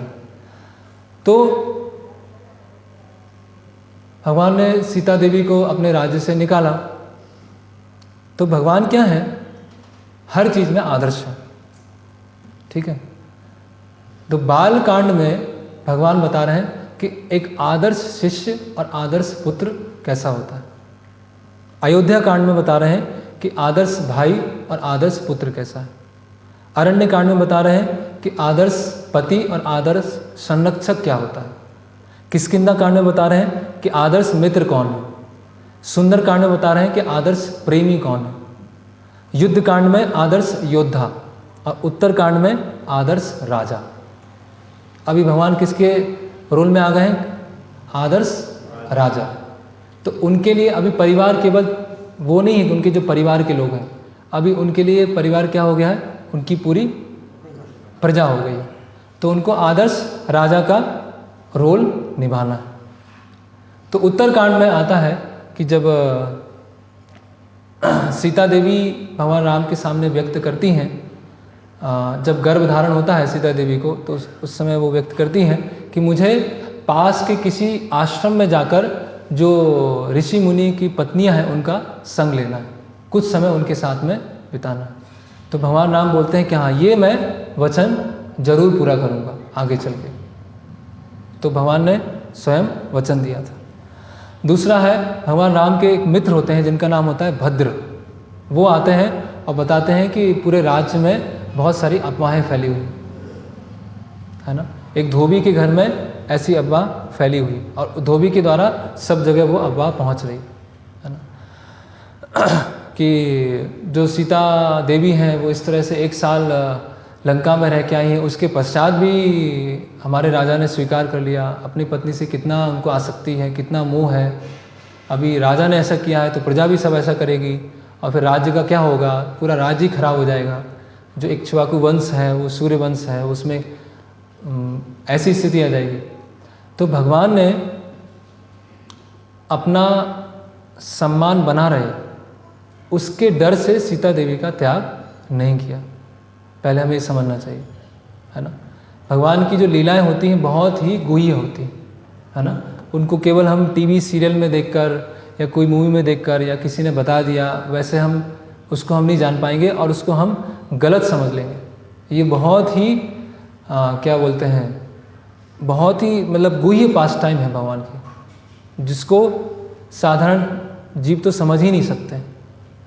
तो भगवान राम जो हैं सीता देवी को भेज देते हैं वाल्मीकि मुनि के आश्रम के पास। किन के द्वारा भेजते हैं? लक्ष्मण जी के द्वारा, है ना। तो भगवान राम ने सबसे पहले केवल राज्य से निकाल नहीं दिया, भगवान राम ने सीता देवी को वाल्मीकि मुनि के आश्रम में छोड़ा, वाल्मीकि मुनि के संरक्षण में रखा, ठीक है। उसके बाद जब लक्ष्मण जी ऐसा सीता देवी को बताते हैं कि ये कारण है, आपको भगवान राम ने त्याग दिया, तो सीता देवी उस समय बिल्कुल भी विचलित नहीं होती और बोलती हैं कि भगवान राम में किसी भी तरह का कोई गलती कर ही नहीं सकते। उस समय लक्ष्मण जी क्या थे, बहुत दुखी थे, वो अश्रुपात कर रहे थे कि ऐसे कैसे हो सकता है, मैं तो इस चीज़ को नहीं मानूंगा। क्योंकि लक्ष्मण जी के लिए सीता देवी क्या है, उनकी माँ के समान है, क्योंकि वनवास में लक्ष्मण जी के साथ में थे, राम और सीता उनके साथ में थे। तो सीता देवी बोलते हैं कि भगवान राम ने जो भी निर्णय लिया है वो कभी गलत नहीं हो सकता है, तो तुम्हें परेशान होने की आवश्यकता नहीं है। जो भी किया है वो धर्म सम्मत किया है, शास्त्र सम्मत किया है। तो सीता देवी को कोई समस्या नहीं है, वो खुद लक्ष्मण जी को समझाती है और वाल्मीकि मुनि के आश्रम में सीता देवी चली जाती। फिर लक्ष्मण जी फिर भी बहुत परेशान थे, है ना, बहुत दुखी थे और लक्ष्मण जी जाते हैं किनके पास, सुमंत्र के पास में जाते हैं और बोलते हैं कि ऐसा कैसे हो सकता है, ये तो बहुत ही विचित्र बात है कि कोई सीता देवी के ऊपर ऐसे आरोप लगाए और ऐसी घटना हो जाए, मुझे तो अभी तक समझ में नहीं आया। तो सुमंत्र समझाते हैं, सुमंत्र बताते हैं ये घटना आती है अयोध्या कांड में, है ना। तो भगवान राम का जब विवाह हुआ, विवाह होकर जब अयोध्या आए तो 12 साल तक वो अयोध्या में रहे। उसके बाद क्या हुआ, फिर वनवास हुआ। तो 12 साल में एक बीच में चतुर्मास आया और चतुर्मास में कौन आते हैं, दुर्वासा मुनि आते हैं। कहाँ पर, दशरथ जी के राज्य में। और दुर्वासा मुनि और वशिष्ठ मुनि दोनों साथ में बैठे हुए थे। तो दशरथ महाराज पूछते हैं कि मेरे पुत्र के गुण के बारे में पूछते हैं कि मेरा पुत्र कैसा है, आगे चल के क्या होगा। तो दुर्वासा मुनि एक घटना बताते हैं। दुर्वासा मुनि बोलते हैं कि एक बार देवताओं में और असुरों के बीच में युद्ध चल रहा था। तो असुरों ने क्या किया, भृगु मुनि के आश्रम में जाके शरण ले ली। तो देवता भी पीछे पीछे आए। तो भगवान विष्णु ने अपने सुदर्शन चक्र से क्या किया, भृगु मुनि की पत्नी का गला काट दिया।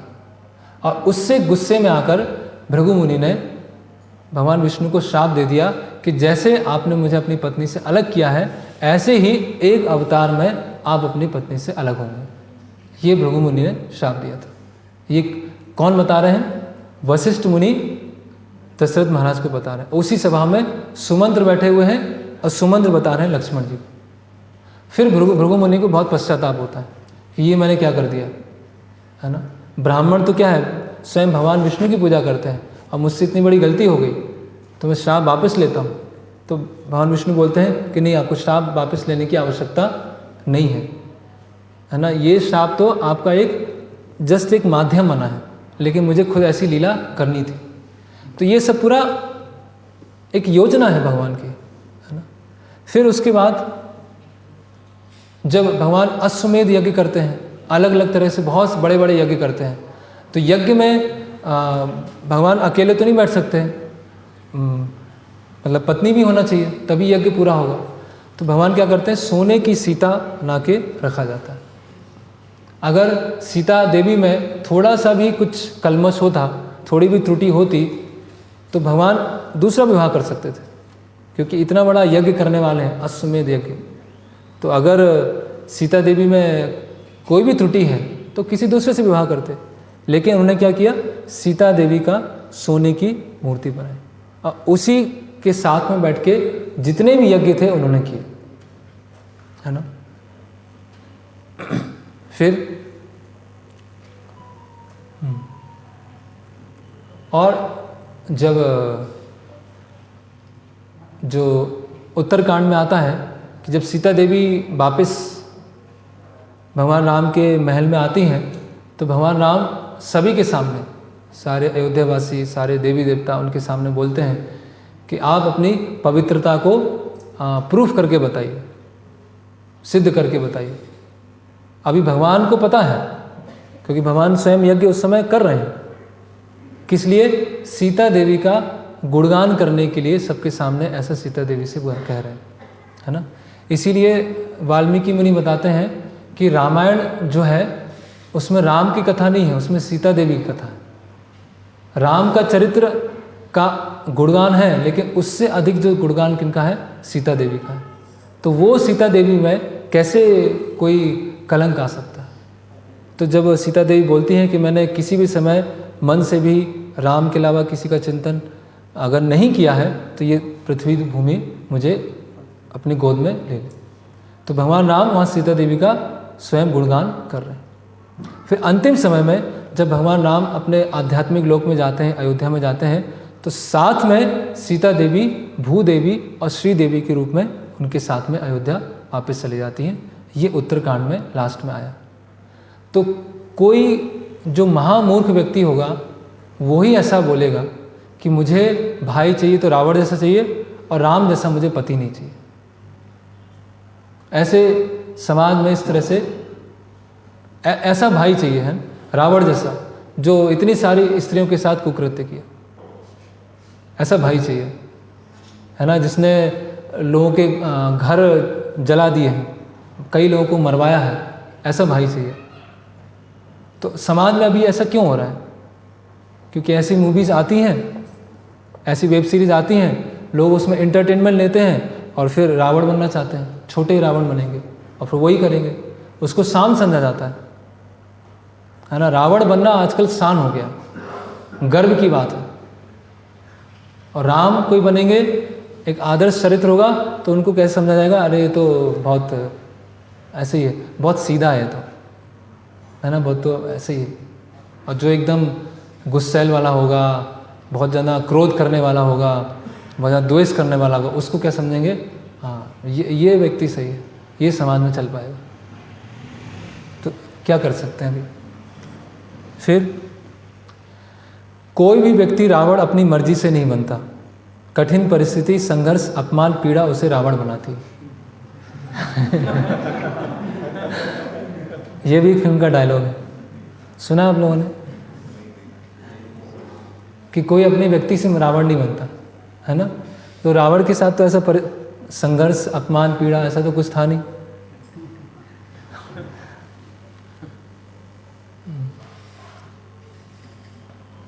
देखिए रावण को कितने श्राप मिले थे। इक्ष्वाकु वंश के एक राजा थे जिनका नाम था आनरण्य। आनरण्य इक्ष्वाकु के बाद आए थे। उन्होंने कहा था कि मेरा वंशज आके ही तुम्हें मारेगा। वेदवती का श्राप था कि अगर दोबारा किसी स्त्री के साथ तुमने बलपूर्वक करने का प्रयास किया तो तुम मारे जाओगे।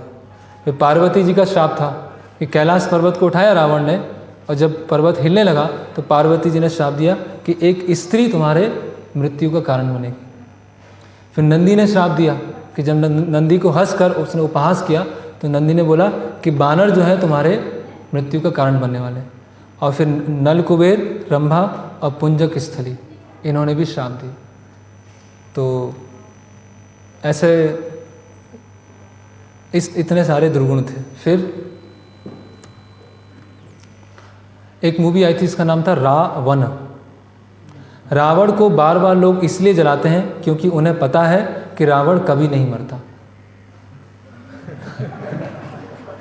इसीलिए बार बार जलाया जाता है, क्योंकि वो बार बार कभी मरता ही नहीं है। रावण क्या है? अजर है और अमर है ना। यस। तो शास्त्रों की दृष्टि से देखा जाए तो कोई भी जीव मरता नहीं है, शरीर चेंज करता है, आत्मा तो नित्य होती है, उसका केवल वस्त्र है वो परिवर्तित होता रहता है। और रावण जब अगले युग में किसके रूप में आता है? शिशुपाल के रूप में आता है। और शिशुपाल का वध कौन करते हैं? भगवान स्वयं करते हैं। और शिशुपाल क्या होता है? भगवान के शरीर में जाके उसको सायुज मुक्ति मिल जाती है। और ये जो रावण को बार बार जलाया जाता है, वो मतलब ये केवल क्या होता है, डायलॉग बाजी होती है ना, थोड़ा सुनने में अच्छा लगे। हाँ, रावण को क्यों जलाते हैं बार बार? क्योंकि मरता नहीं। लोग बेवकूफ़ हैं, उनका जो बुद्धि है वो गलत डायरेक्शन में चल रही है। फिर क्योंकि रावण जो था ब्राह्मण का पुत्र था, इसीलिए रावण को मारने के बाद भगवान को पश्चाताप करना पड़ा, ब्रह्म हत्या का पाप लगा। भगवान राम को ब्रह्म हत्या का पाप लगा। ठीक है, तो ये बहुत ही, ये स्टेटमेंट ही अपने आप में बहुत बोगस है। भगवान शुभ के स्रोत हैं सारी, जहाँ भगवान जाएंगे, जहाँ भगवान चलेंगे, जहाँ भगवान का नाम जपा जाएगा वहाँ शुभ हो जाएगा। वो तो रावण का सौभाग्य है जो भगवान राम के हाथों मरा। और भगवान राम को, जैसे हमने पहले चर्चा किया कि वो ब्राह्मण था ही नहीं, तो ब्राह्मण को मरने का पाप क्या लगेगा? अब भगवान तो पाप और पुण्य से परे हैं। कोई भगवान के संपर्क में भी आ जाए, थोड़ी समय के लिए भी आ जाए, तो उसके पाप और पुण्य सब खत्म हो जाते हैं। तो भागवतम में जैसे आता है कि अश्वत्थामा किनका पुत्र था? द्रोणाचार्य। अश्वत्थामा को मारने के लिए कौन अनुमति देते हैं? भगवान कृष्ण। अर्जुन जो है अश्वत्थामा को पकड़ के लेके आते हैं कि जैसे द्रौपदी के 5 पुत्रों को मारा है, तो अभी भगवान बोलते हैं कि इसको अभी मारो, इसे गर्दन काटो। और वहाँ बोलते हैं कि ये ब्राह्मण नहीं है, ये कौन है? ब्रह्म बंधु है। ये ब्राह्मण नहीं, केवल ब्राह्मण परिवार में ही इसने जन्म लिया है नहीं ब्राह्मण। तो उसी तरह से पहली बात तो रावण ब्राह्मण नहीं है, दूसरा कि भगवान के ऊपर कोई पाप नहीं आएगा। और भगवान ने जो, ऐसा लोग बोलते हैं कि भगवान ने अयोध्या जाकर अश्वमेध यज्ञ किए, किस लिए? जिससे पापों से मुक्त हो जाए। तो भगवान ने अश्वमेध इसलिए नहीं किए क्योंकि त्रेता युग में युग धर्म क्या है? यज्ञ करना। तो भगवान ने अलग अलग तरह से यज्ञ किए अपने राज्य के कल्याण के लिए। फिर रावण की मृत्यु के बाद, ये जब रावण मरने वाला था, तो भगवान राम ने लक्ष्मण जी को भेजा उससे उपदेश सीखने के लिए कि जाओ लक्ष्मण, रावण से सीख के आओ। और उसका नाम क्या है? रावण गीता, जो केवल रावणों के घर होती है, और किसी घर नहीं मिलेगी। तो ये वाल्मीकि रामायण में या व्यास देव जी ने जो पुराण लिखे हैं, वहाँ कहीं भी ऐसा नहीं आता है। वो वाल्मीकि रामायण में वाल्मीकि मुनि क्या बोल रहे हैं? ये रावण क्या था? दुरात्मना। एक दुरात्मा व्यक्ति से भगवान लक्ष्मण जी को भेजेंगे, जाओ सीख के आओ। ये किसने बताया गया है? टीवी सीरियल में, जिसकी कोई प्रामाणिकता नहीं है। फिर अगर रावण के साथ विश्वासघात नहीं होता तो राम की विजय नहीं होती, क्योंकि वो घर का भेदी लंका ढाए। उसके भाई ने ही गद्दारी कर दी, भाई ने ही विश्वासघात कर लिया, इसीलिए सारे रहस्य पता चल गए, है ना। तो जो रावण है, कुंभकर्ण और विभीषण तीनों भाई थे, और उन्होंने 10,000 साल तक तपस्या किया, ठीक है। गोकर्ण एक जगह है वहाँ पर किया। और हर 1000 साल में रावण क्या करता था, अपना एक गला काट के अग्नि में अर्पण करता था। 1000 साल हुआ एक गला काटा, 2000 साल हुआ दूसरा गला काटा, तो 10,000 साल होने वाले थे और अंतिम अपना गला काट के अग्नि में डालने वाला था। तो वहाँ पर ब्रह्मा जी आ जाते हैं, है ना। और फिर रावण को वरदान देते हैं कि मनुष्य और बानरों के अलावा किसी से भी मृत्यु नहीं हो सकती। क्योंकि रावण ने बानरों को मनुष्यों को क्यों छोड़ दिया? क्योंकि मनुष्य बानर तो रावण के ब्रेकफास्ट थे। सुबह के नाश्ते में जैसे कुछ लोग खाते हैं, मनुष्यों को खाते हैं, बानरों को खाते हैं, वैसे रावण करता। तो ये क्या मान पाए? कुंभकर्ण वरदान लेने वाला था, लेकिन सरस्वती देवी ने उसके शब्दों को चेंज कर दिया। और कुंभकर्ण ने क्या वरदान मांगा कि मैं 6, 7, 8 महीने सोता रहा और बीच बीच में कभी कभी जगूं। ठीक है। अब विभीषण ने क्या वरदान मांगा कि मैं हमेशा कभी भी धर्म का रास्ता छोड़ूं नहीं, कैसी भी परिस्थिति आ जाए, कोई भी समस्या आ जाए, हमेशा धर्म को पालन करूं। तो विभीषण ने कोई विश्वासघात नहीं किया। ये अपने आप में कहावत गलत है कि घर का वेदी लंका ढाए, है ना। विभीषण ने हर जीव का एक स्वाभाविक गुण है भगवान राम की शरण लेना, और विभीषण ने यही किया। रावण को कम से कम 10 लोगों ने समझाया कि राम की शरण में आ जाओ। पूरी रामायण पढ़ेंगे और गिनते जाइए, कम से कम 10 लोगों ने समझाया। उसके 10 सिर हैं लेकिन ब्रेन 0 है, दिमाग नहीं है, केवल सिर है, बाहर लेके चल रहा। मारीच ने समझाया, सीता देवी ने समझाया, हनुमान जी ने समझाया, विभीषण ने समझाया, बहुत लोगों ने समझाया कि भगवान राम की शरण में। तो विभीषण ने कोई विश्वासघात नहीं किया। तो इस तरह से इस जो मूवी है इसके माध्यम से ऐसा प्रस्तुत करने का प्रयास कर रहे हैं कि रावण तो हीरो है और राम विलन है। तो हम समझ सकते हैं कि जो देख रहे हैं, इंटरटेनमेंट हो रहा है, जो बना रहे हैं, वो सब रावण जैसी प्रजा होती जा रही है ना। हम केवल यस राम मंदिर बनना चाहिए, भगवान राम की शिक्षाओं का प्रचार होना चाहिए, लेकिन एक तरफ राम मंदिर भी बने और दूसरी तरफ इस तरह की मूवीज़ आ रही हैं, इस तरह का प्रोपेगेंडा हो रहा है कि राम कैसे हैं, रावण कैसे हैं।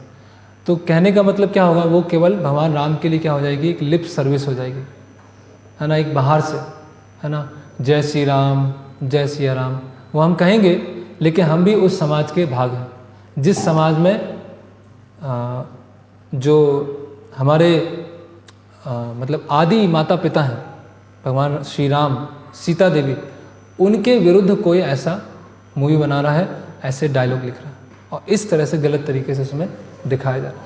तो हम सबका ये कर्तव्य है ना, कि मतलब जैसे हम देखते हैं कि वो जो धोबी ने भगवान का अपमान किया था और उसके लिए भगवान राम को बहुत पीड़ा हुई और सीता देवी को उन्होंने अलग किया, भगवान राम को बहुत पीड़ा भी हुई। और जब कृष्ण मूल अवतार में आते हैं, तो जब भगवान मथुरा में जाते हैं वहाँ पर, और वो धोबी जो है कपड़े लेके जाता है कंस के लिए, और कृष्ण बोलते हैं कि ये कपड़े मुझे दे दो आप, तो धोबी मना कर देता है, और भगवान क्या करते हैं, उसका गला काट देते हैं। तो राम अवतार में क्योंकि आदर्श राजा हैं, तो वो धोबी की बात उन्होंने सहन किया, लेकिन दुख हुआ उनको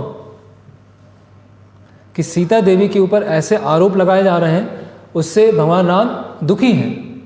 और उसमें जब कृष्ण आते हैं और धोबी को सजा देते हैं, तो आज भगवान राम के ऊपर, सीता देवी के ऊपर किस तरह से उपहासजनक ऐसे अपराध युक्त ऐसे मूवीज़ या डायलॉग्स लिखे जा रहे हैं।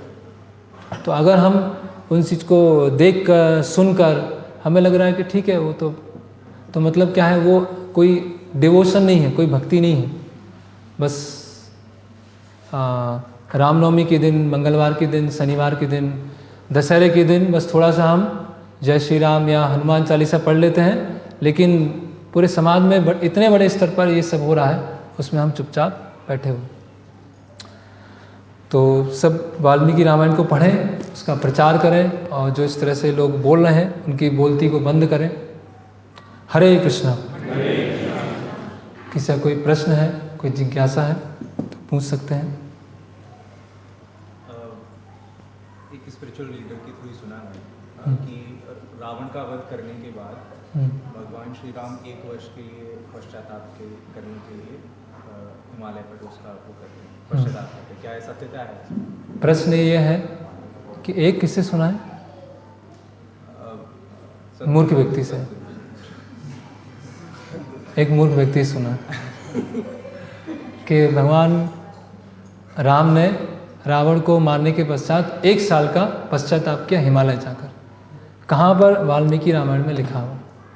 ये तो संक्षिप्त रूप में है, मूल वाल्मीकि रामायण भी है, 24,000 श्लोक हैं उसमें।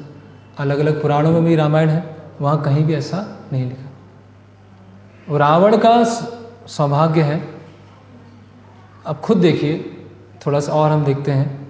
जो बाली था, बाली ने रावण को कैसे, मतलब पूंछ में लपेट के, बाली ने रावण को पूंछ में लपेट कर पूरे संसार में घूमा। बाली मतलब पूंछ क्या है, बहुत ही निकृष्ट, उसमें रावण को बांध के रखा है बाली ने, और पूरे हर जगह घुमा दिया उसे, और भगवान ने बाली को मार दिया। तो रावण को मारने का क्या खेल था? वो तो बहुत छोटी बात थी, और उसमें ब्राह्मण के गुण है ही नहीं। जो विभीषण है उनमें ब्राह्मण के गुण, केवल ब्राह्मण परिवार में जन्म लेने से नहीं, विभीषण भक्त है, और जो रावण है वो शूद्र से भी नीचे है। तो वो जो भी गुरु हैं, जो भी बता रहे हैं, उनको ज्ञान नहीं है, वो रावण के अनुयायी हैं, रावण की परंपरा में आ रहे हैं। यस। हाँ हाँ, प्रश्न ये है कि अगर हम भगवान की भक्ति करते हैं तो विधि का विधान परिवर्तित हो सकता है। निर्भर करता है कि हम कैसे भक्ति करते हैं। परिवर्तित हो सकता है, क्योंकि विधि का जो विधान होता है वो पाप और पुण्य से बनता है, लेकिन भक्ति जो होती है पाप और पुण्य से भी परे होती है। तो अगर हम भक्ति कर रहे हैं तो भक्ति के प्रभाव से हमारे पाप और पुण्य भी खत्म हो जाते हैं, जल जाते हैं। लेकिन अब निर्भर करता है हम किस तरह से भक्ति कर रहे हैं। जैसे दशरथ जी ने श्री राम जी की भक्ति की थी, मतलब साक्षात तो प्रश्न ये है कि दशरथ जी ने भगवान राम की भक्ति की थी, फिर भी उनको इतना दुख प्राप्त हुआ, फिर ऐसा। देखिए, फिर हमने अपने हिसाब से रामायण को पढ़ना चाहा। रामायण को कैसे समझना है? जैसे आचार्यों ने समझाया। तो रामायण में एक जो कॉमन थीम है वो क्या है? करुण रस, करुण। तो भगवान के जो भक्त हैं जब भगवान से दूर होते हैं तो उनको दुख होता है, तो वो दुख क्या है, उससे उनका प्रेम और बढ़ जाता है। जैसे कि अग्नि है, अग्नि कहीं जल रही है और वहाँ पे हवा चलती है तेज, तो क्या होता है? अग्नि और बढ़ जाती है ना। तो उसी तरह से भगवान और भक्तों के बीच में जो प्रेम होता है उनके अलग होने से और बढ़ जाता है। इसीलिए जब युद्ध कांड में अंतिम में जब ब्रह्मा जी आते हैं और ब्रह्मा जी वहाँ से चले जाते हैं, फिर दशरथ महाराज आते हैं। ये वाल्मीकि रामायण में बताया गया। और दशरथ जी आते हैं और वहाँ पर अपने पुत्र भगवान रामचंद्र का गुणगान करते हैं। मतलब भगवान से उनको जो विरह है सहन नहीं हुआ, इसीलिए उन्होंने प्राण त्याग दिए। तो भगवान की लीला में जो दुख है वो भी परम सुख हो जाता है। वो हम अपने इस भौतिक गणित से नहीं सीख सकते, पता लगा सकते हैं। रावण एक दुष्ट आत्मा था, फिर उसको इतने वरदान क्यों मिले? और शिव जी ने भी जो कहते हैं कि वरदान को क्यों मिला? हाँ, प्रश्न ये है कि रावण इतना दुष्टात्मा था, उसको उसने वरदान क्यों मिले? ब्रह्मा जी ने वरदान दिया था। इसमें क्या है कि जो देवी देवता हैं वो जब कोई तपस्या करता है, जैसे हिरण्यकशिपु ने तपस्या किया, तो उस तपस्या के प्रभाव से, क्योंकि देवी देवता भी अपने आप में शुद्ध भक्त नहीं है, तो जब कोई उनकी पूजा करता है तो उनको एक टेम्परेरी इस तरह से वरदान प्रसन्न होकर दे देते हैं, ऐसे ब्रह्मा जी दे देते हैं, है ना। तो यस, दुष्ट आत्मा है, उपासना कर रहा है देवी देवताओं की, और देवी देवता एक तरह से संतुष्ट है। लेकिन वास्तव में देवी देवता कब प्रसन्न होते हैं? जब हम भगवान विष्णु की सेवा करना प्रारंभ करते हैं, क्योंकि ब्रह्मा जी ने उनको वरदान दिया और वही ब्रह्मा जी देवी देवताओं को लेकर क्षीर सागर पर जाते हैं कि आप राम अवतार में अभी आइए। तो थोड़ा सा ये मैनेजमेंट है ये मटेरियल वर्ल्ड का। ये कोई देवी देवता की उपासना करता है तो देवी देवता थोड़े बाध्य होते हैं उनको वरदान देने के लिए, लेकिन भगवान नहीं है। कोई भगवान की पूजा करता है इस अपेक्षा से कि मुझे कुछ इस तरह से कुछ राज्य मिल जाए, कोई शक्ति मिल जाए, तो भगवान नहीं देता है, और भगवान तो और छीन लेते हैं। दूसरा क्वेश्चन ये है कि जो वाल्मीकि रामायण में आपने बताया कि छाया पिता का कोई वर्णन नहीं है, हाँ, तो ये चीज़ है या नहीं है, इसको मानना चाहिए या नहीं मानना चाहिए? तो वो तो समझा ही दिया। प्रश्न ये है कि वाल्मीकि रामायण में छाया सीता का वर्णन नहीं है, लेकिन कूर्म पुराण में है, ब्रह्मांड पुराण में है, और वो किन्होंने लिखे हैं? वेद व्यास जी ने।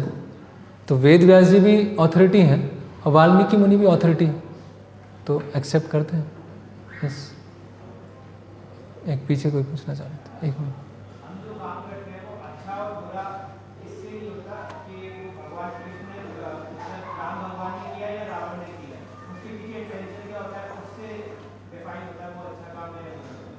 ये कौन कह रहे हैं? हाँ, तो प्रश्न क्या है? अच्छा काम कैसे डिफाइन होता है? क्योंकि राम भगवान कर देते हैं उसको इसलिए वो अच्छा काम है, या बुरा काम इसलिए होता है क्योंकि रावण ने कर दिया इसलिए बुरा काम है, या फिर उसके पीछे का जो इंटेंशन होता है, जिस इंटेंशन से हम करते हैं वो बताता है कि ये अच्छा काम है या ये बुरा। इंटेंशन अपने आप में पूरा नहीं होता है ना। मेघनाथ का भी इंटेंशन बहुत अच्छा था कि जो मेरे पिता कह रहे हैं वो मुझे मानना है। कुंभकर्ण का भी इंटेंशन अच्छा था, वो मेरा भाई बोल रहा है वो मुझे मानना है। लेकिन वो किसका इंटेंशन है, किसके लिए कर रहा है? वो रावण के लिए कर रहा है। जैसे प्रभुपाद जी एक स्टोरी सुनाते हैं कि दो भाई थे, उसमें से एक भाई को क्या हो गया, टाइफाइड हो गया। तो माँ ने बोला कि इसको तली हुई चीज़ें बिल्कुल मत खिलाना। तो उसका जो छोटा भाई था उसने बोला कि देखो बहुत समय से कुछ खाया नहीं है, कुछ तला हुआ नहीं खाया है, तो उसको दे देते हैं। इंटेंशन बहुत अच्छा है कि उसको बहुत अच्छा लगे, इतना अच्छा इंटेंशन है कि उसको स्वाद आना चाहिए, तो खिला दिया, पूड़ी खिला दिया, तला हुआ बहुत सारा खिला दिया, उसकी वजह से वो बीमार पड़ गया। तो वो इंटेंस किसके लिए है वो डिफाइन होगा। फिर रावण करे या राम करे, तो राम क्या है? धर्मा पर्सोनिफाइड, स्वयं भगवान है, जिनके जो वो करते हैं, जो बोलते हैं, उसमें किसी भी तरह की त्रुटि नहीं होती है। जो बता रहे हैं वो धर्म के अनुसार, वो साक्षात धर्म है। और भगवान राम ने स्वयं बोला अगर रावण भी शरण में आएगा तो उसको मैं माफ़ कर दूँगा। तो रावण क्या है? जो भगवान राम से, वास्तविक धर्म से स्वतंत्र होकर भोग करने का प्रयास कर रहा है। तो अच्छा क्या है? जो भगवान की इच्छा है वो अच्छी है, और बुरा क्या है? जो भगवान की इच्छा के विरुद्ध जो भी हो रहा है वो बुरा है। ये है भगवत गीता है, रामायण है, श्रीमद् भागवतम है, उसमें शास्त्रों में बताया है भगवान की ये इच्छा है। और भगवान अपने प्रतिनिधियों को भेजते हैं, गुरु को भेजते हैं, प्रमाणिक गुरुओं को, वो बताते हैं कि भगवान की क्या इच्छा है। बहुत आसान है, कोई कठिन नहीं है, कोई रॉकेट साइंस नहीं है कि उसमें 20 साल लगाने पड़ेंगे भगवान की इच्छा क्या है समझने में। बहुत सिंपल है, भगवत गीता पढ़िए और जो प्रमाणिक गुरु हैं उनके संरक्षण में रहिए और आपको पता चल जाएगा भगवान की इच्छा क्या है। आपने छाया सीता के 2 प्रमाण दिए ना, दूसरा प्रमाण किस तरह से समझिए? वेदवती और सीता ही बाद में उनसे छाया सीता कहाँ पे? छाया सीता का वर्णन कूर्म पुराण में और ब्रह्मांड पुराण में। तो आपने 2 प्रमाण दिए ना, दूसरा एक इंसिडेंट बताया वो तिरुपति वाला बताया कि तिरुपति में ऐसे बताया जाता है, क्योंकि तिरुपति में जो भी है श्री वैष्णव जो है वहाँ श्लोक का रिसाइटेशन कर रहे हैं, वो सब प्रमाणिक परंपरा से चला रहा है। तो वहाँ पे कहाँ छाया सीता का वर्णन? वहाँ तो वेदवती का वर्णन किया है। हाँ, तो वेदवती और छाया सीता वेदवती ही छाया सीता है। हाँ, जो त्रेता युग में छाया सीता थी, वेदवती थी, वो आगे चल के जो भगवान श्रीनिवासन है उनसे विवाह करती है, ऐसा बताया गया। छाया सीता मतलब वेदवती। वेदवती ने शादी करा रावण को। हाँ। जैसे सीता देवी भगवान के अंतरंग शक्ति है, तो वेदवती कौन सी शक्ति है? प्रश्न है कि सीता देवी अंतरंगा शक्ति है, तो वेदवती क्या है? वो भी अंतरंगा शक्ति है। कोई? हाँ, एक बच्चों के अंदर ये चीज़ कैसे डालना है, क्योंकि आज के समय में पेरेंट्स के पास टाइम नहीं है। आप भी जानते हैं, हम भी कोई भी मूवी या एनिमेशन कुछ भी, बेटा इसको देख लो, है ना, क्योंकि मोस्टली हमें भी इतना ज्ञान नहीं है। आज जैसे आपने बताया कि रावण ब्राह्मण नहीं था, हमें तो ये पता था कि पंडित था, हमें ये भी पता था कि शंकर जी की बहुत भक्ति करता था, है ना। तो हमें जो पता रहता है हम हमारे बच्चों को कैसे बताएं ये चीज़ें? हम तो उन्हें मतलब आज हमें ऐसा लग रहा है कि हम सब गलत ही बता रहे हैं। तो चलिए, आपने ये स्वीकार किया कि हम गलत बता रहे हैं, तो ये शुरुआत हो गई, ये अच्छा है। तो अभी उनको कैसे सही बताया जाए? तो थोड़ा टाइम निकालें हम अपना। हमारा जो व्यस्त जीवन हमने बनाया है, तो इतना हमने व्यस्त क्यों कर लिया? हम अपने बच्चों को ही टाइम नहीं दे पा रहे हैं, तो फिर ऐसी व्यस्तता का क्या फ़ायदा? मैं सिंगल मदर, मेरे हस्बैंड आउट ऑफ रहते हैं पोस्ट में, मेरे पास काफ़ी जिम्मेदारियाँ हैं, है ना। मैं जैसे जितना होता है करती हूँ, लेकिन अभी मैं जब सुनी ना तो मुझे ऐसा लगा मैं तो 25% भी सही ध्यान नहीं दे पा रही। तो उसके लिए एक तरीका ये है कि यहाँ पर जो भक्त जुड़े हैं, प्रभु जी हैं, माता जी हैं, तो किन्हीं माता जी के संपर्क में रहिए और वो आपको बताएंगे, गाइडेंस देंगे। और फिर वाल्मीकि रामायण पढ़िए, है ना। और बहुत सारे लेक्चर्स हैं रामायण के ऊपर हैं। कृष्णा बुक है हमारे यहाँ, जिसमें बहुत सारी सुंदर पेंटिंग्स हैं, स्टोरीज़ हैं। तो बच्चों को पढ़ाना है तो वो दीजिए पढ़ाने, क्योंकि क्या है कि हमें क्या होता है, बच्चे हमको परेशान नहीं करें तो उनके हाथ में हम वो दे देते हैं, है ना। बच्चा परेशान कर रहा है, फ़ोन दे दिया, चलो अभी हम शांति से बैठेंगे, हमें कोई परेशान नहीं करेगा। लेकिन वो क्या देख रहा है, फिर बाद में आगे चल के टाइम देना पड़ेगा। अभी हमने टाइम नहीं दिया और वो कुछ देख के, कुछ सुन के ऐसा बन गया, तो आगे चल के जब प्रॉब्लम आएंगी तब उस समय हम टाइम देंगे। तो उस समय टाइम ना देना पड़े, इससे अच्छा अभी टाइम दे दें बच्चों को। जब पौधा छोटा होता है तो ज़्यादा केयर की ज़रूरत पड़ती है, जब बड़ा हो जाता है फिर केयर की ज़रूरत नहीं पड़ती है। तो पहला यही है कि बच्चों को ऐसी चीज़ ना देखें जिसमें गलत इन्फॉर्मेशन दी जा रही है, और यथासंभव अपनी परिस्थिति को देखते हुए उनको टाइम दें। और किसी यहाँ पर आप माता जी से जुड़ जाएं, वो आपको बताएंगे, कभी वो आपके घर आएंगे, आप उनके घर जा सकते हैं। ऐसे धीरे धीरे धीरे करके परिवर्तन आएगा। लेकिन आपको प्रायोरिटी देखना पड़ेगा, आपकी जीवन की प्रायोरिटी क्या है। जीवन की प्रायोरिटी पैसा, कंफर्टेबल लाइफ, या अपने बच्चों का केयर करना है, उनको भगवत भक्ति सिखाना है। जो हमारी प्रायोरिटी होती है उसके लिए हम टाइम निकाल लेते हैं, और जो हमारी प्रायोरिटी नहीं होती है, टाइम भी होता है तो भी हम नहीं कर पाते हैं। ये सिंपल उसमें फॉर्मूला है।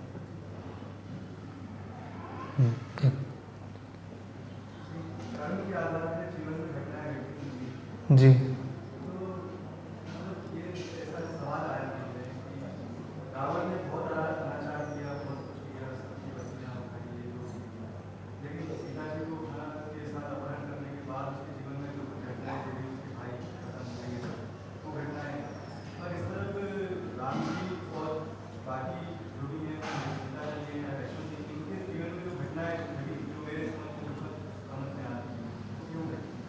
हाँ, तो भगवान राम, लक्ष्मण या सीता देवी के जीवन में जो घटनाएं घटी, हाँ, तो ये कर्म फल नहीं है। मैंने बताया था ना, एक होता है कर्म बंधन, एक होता है लीला। तो जो बद्ध जीव हैं उनके साथ कर्म बंधन चल रहा है, जैसा करेंगे फिर उस को भोगना पड़ेगा। लेकिन भगवान सीता देवी का अपहरण होता है तो भगवान कितने सारे अपने भक्तों के साथ मिलते हैं। जटायु के साथ मिलते हैं, सबरी के साथ मिलते हैं, बानरों के साथ मिलते हैं, सारे बानरों को सेवा का अवसर देते हैं। सारे देवी देवता के पुत्र थे ना सारे वानर, तो भगवान अपने भक्तों को अवसर देते हैं। फिर जो हनुमान जी हैं उनको लंका भेजते हैं, है ना। तो जब सुंदरकांड है वो क्यों है? क्योंकि एक भक्त दूसरे भक्त के सामने भगवान राम का गुणगान कर रहे हैं। हनुमान जी सीता देवी के सामने राम नाम का गुणगान कर रहे हैं। तो राम नाम की महिमा क्या है इसके बारे में बताया गया है। तो भगवान को कोई दुख नहीं आता है। भगवान तो क्या बोलते हैं, आनंद चिन्मय। भगवान तो आनंद की मूर्ति है, आनंद से भरे हुए हैं। तो भगवान जो भी कार्य कर रहे हैं वो अपने भक्तों के साथ दिव्य आनंद का आदान प्रदान करने के लिए कर रहे हैं। तो सीता देवी, यस भगवान नहीं है तो सीता देवी कितने दुख में है ये बताने के लिए, और भगवान राम कितने दुखी हैं तो ये बताने के लिए कि जीव है जब भगवान से दूर होता है तो भगवान भी कितने दुखी होते हैं। हम सब यहाँ संसार में हैं, दुख भोग रहे हैं, तो भगवान भी दुखी हैं कि कैसे हम वापस आएँ। तो भगवान इन सब लीलाओं के माध्यम से समझाते हैं। वहाँ कोई कर्मफल नहीं लगता है। मेरा ये कहना है कि जैसे कि हमारे बच्चे, जैसे हम उनको टाइम देते हैं, बिल्कुल सब चीज़ करते हैं, और हम अपने माता पिता के लिए बहुत कुछ करते हैं जो हमारे घर के परिवार में रहते हैं, हम सब चीज़ें करते हैं, पर आखिरी में हमें भी संतुष्टि होती है कि हम ये काम सही कर रहे हैं। मगर आखिरी में वो चीज़ें होती है, अरे आपने किया क्या, उससे क्या होता है, हमारा जो माइंड है हम डिस्टर्ब हो जाते हैं। हमारा हर काम, मैं स्कूल में जॉब करती हूँ, मैं योगा सिखाती हूँ बच्चों को, मैं बहुत खुश रहती हूँ। सुबह स्कूल जाती हूँ, मैं बच्चों को देती हूँ, हर चीज़ में घर परिवार में भी बहुत अच्छे से अपना कोशिश करती हूँ, मैं बहुत अच्छा करूँ। मगर जब कोई ये बोलता है क्या कर रहे हो, बच्चा नहीं देख पा रहे हो, माँ बाप को नहीं देख पा रहे हो, मम्मी, मतलब बहुत सारी चीज़ें होती हैं जिससे हम संतुष्ट नहीं हो पा रहे। तो देखिए, हमें अपनी तरफ से पूरा प्रयास करना है। बच्चों के प्रति कर्तव्य क्या है कि उनको हम मतलब पालन पोषण के साथ उनको भक्ति भी दें, उनको रामायण है, भगवत गीता सिखाएं, और जो हमसे ऊपर हैं उनको भी प्रयास करें कि वो भी भक्ति में आएँ, और जो भी उनका शारीरिक देखभाल है वो करना है। हमें अपनी तरफ से अपने कर्तव्यों में कोई ढिलाई नहीं बरतनी। फिर अगर कोई कुछ ऐसा बोलता है तो उसको सहन करना है। अभी सीता देवी को भी लोगों ने क्या बोला, भगवान को नहीं छोड़ते लोग तो हम कौन हैं? भगवान राम को नहीं छोड़ रहे हैं। सोचिए आप, ऐसी मूवीज़ बना के, ऐसे डायलॉग्स बना के, जो भगवान राम मर्यादा पुरुषोत्तम जिन्होंने हर रोल परफेक्ट किया है उनको लोग नहीं छोड़ रहे हैं, तो हम क्या हैं? तो ये तो इस संसार का स्वाभाविक गुण है। इसीलिए संसार रहने योग्य नहीं है। ये सब लोग हमें बोल बोल के तुमने ये नहीं किया, तुमने किया ही क्या है, हमको बता रहे हैं कि हाँ इस संसार में हमें नहीं रहना है, यहाँ से निकलना है और भगवान के धाम अयोध्या, गोलोक, वृंदावन वहाँ जाना। तो ये तो हमारे हितैषी हैं जो हमको बोल रहे हैं तुमने किया क्या है।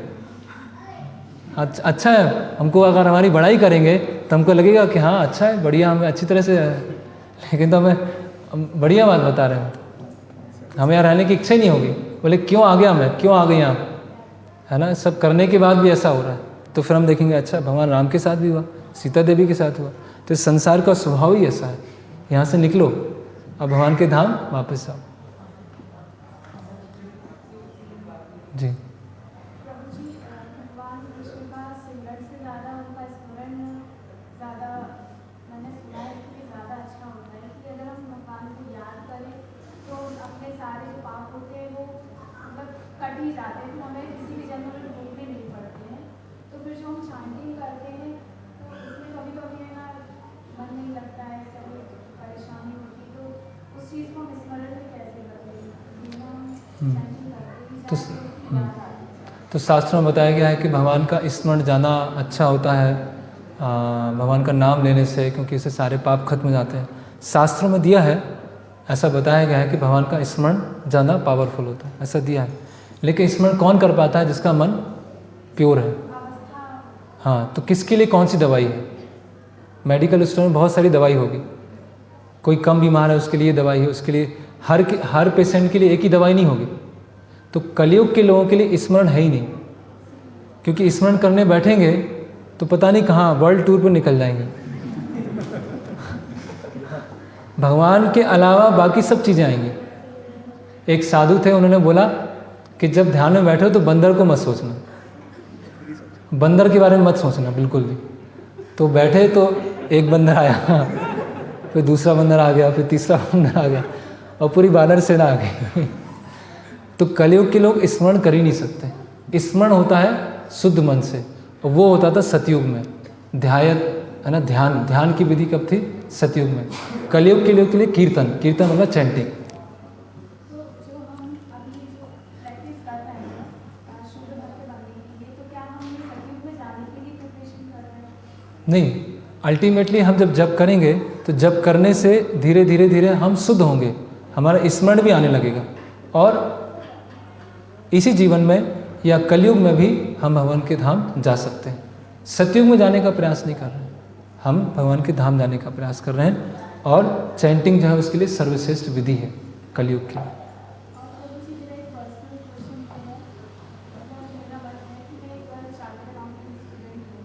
आप व्यक्तिगत प्रश्न बाद में पूछ लीजिएगा।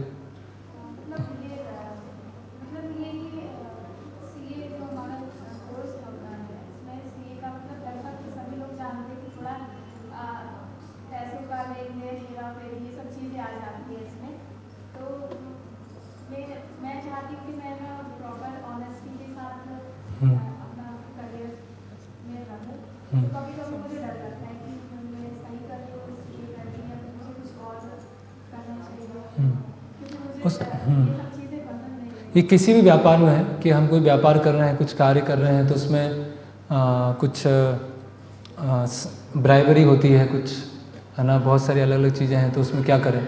तो सबसे पहले क्या है, एक तो हमें ग्रीडी नहीं होना है, लोभी नहीं होना है। हाँ, एक तो बहुत ज़्यादा लोभी नहीं होना है, ये बहुत ज़्यादा हम कंफर्टेबल लाइफ के लिए प्रयास कर रहे हैं। अगर उसके लिए प्रयास कर रहे हैं तो उसके साथ उसका पाप भी आने वाला है।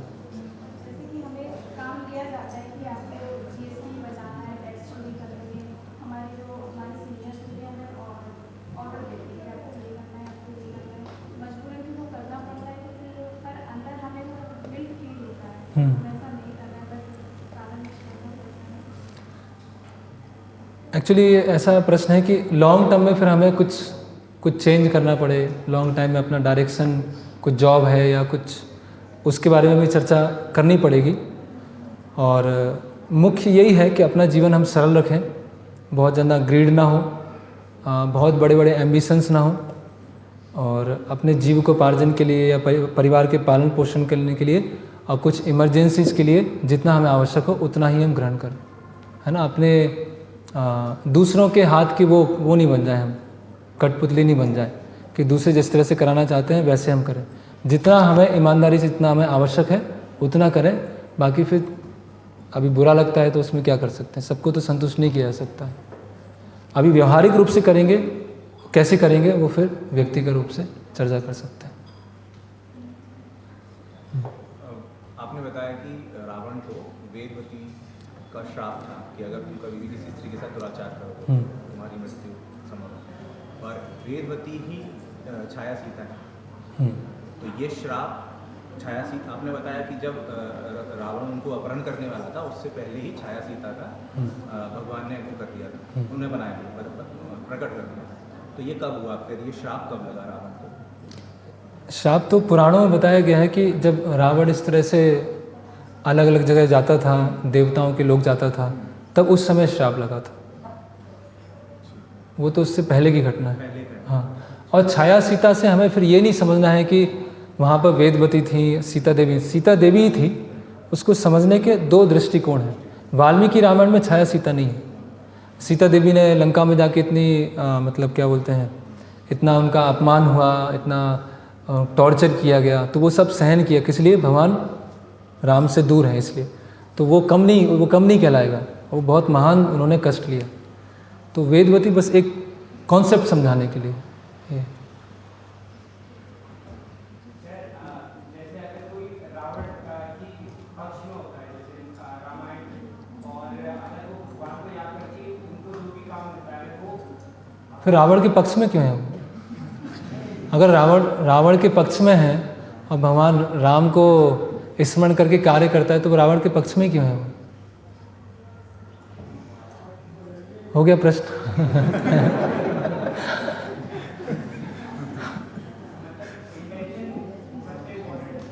इंटेंशन नहीं, वो इंटेंशन किसके अनुसार है? शास्त्रों के अनुसार है, भगवान की इच्छा के अनुसार।